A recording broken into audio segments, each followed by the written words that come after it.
Purity. As the first rays of sunlight tiptoed over the horizon, the world awakened to a symphony of beauty.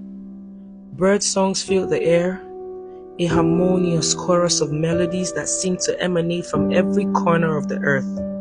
It was my brother's birthday, the 14th of September 2022. Onomé came to my room and sat at my bedside.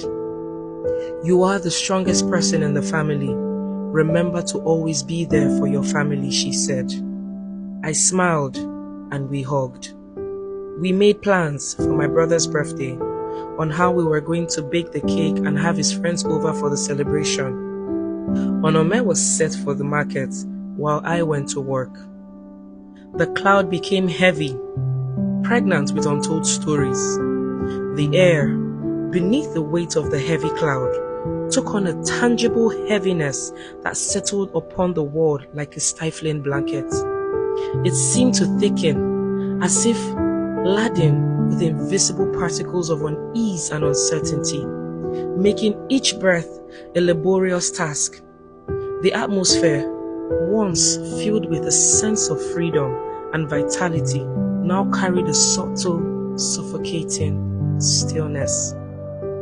I could feel my heart pounding fast, the sour taste in my mouth, and my eyes became so heavy with tears that it blurred my vision. "Onomé is dead," my father said. "No, it cannot be.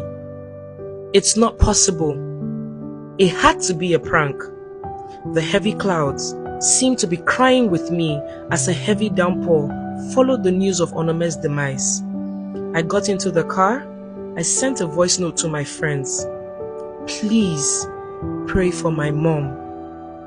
I got a call as she slumped at the market. This cannot be true. I raced like I had another life in my wardrobe. I drove into the compound and ran into the house. I was drenched in the rain and my tears. I saw Onomé right on the couch. I went close to her and held her in my hands. She was stiff and warm. "Mama, can you hear me?" My mother said nothing. She said nothing to me. "She's not answering me. She's not talking," I screamed. I was trembling with fear. Onomé didn't open her eyes. She just lay there with her eyes shut, like I was not there. I felt my heart squeezing. It felt like I was dying right inside. I prayed so hard, but it seemed my prayers were caught up in the rain.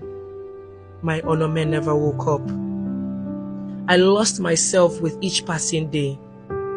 I blamed myself for not being there. I should have been there for Onomé.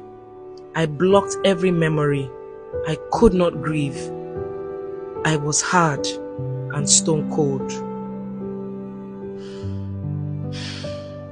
I met a close friend and we started talking about the arrangement. Then he asked me, "How are you doing? Are you okay?" My eyes became so teary. I shook my head and he pulled me closer. It was like he opened the door I had kept shut for a while.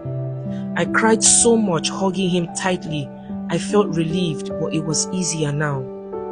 I rewatched Onomé's videos and cried some more, letting my heart grieve and feel every emotion.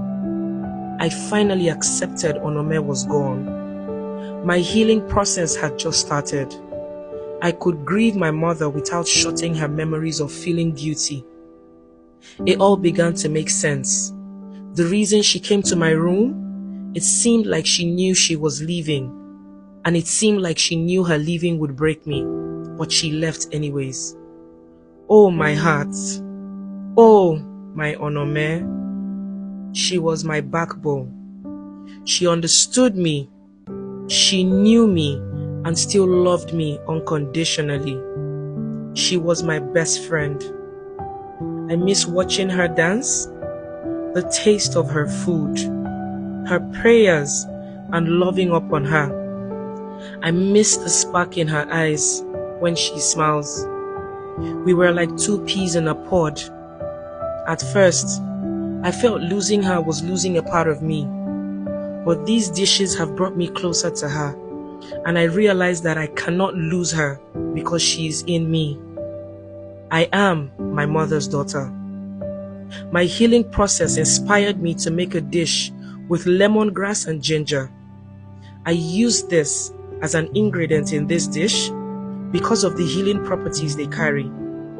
I have named this curated dish the lemongrass jelly with ginger syrup. This is the tale of Onomé.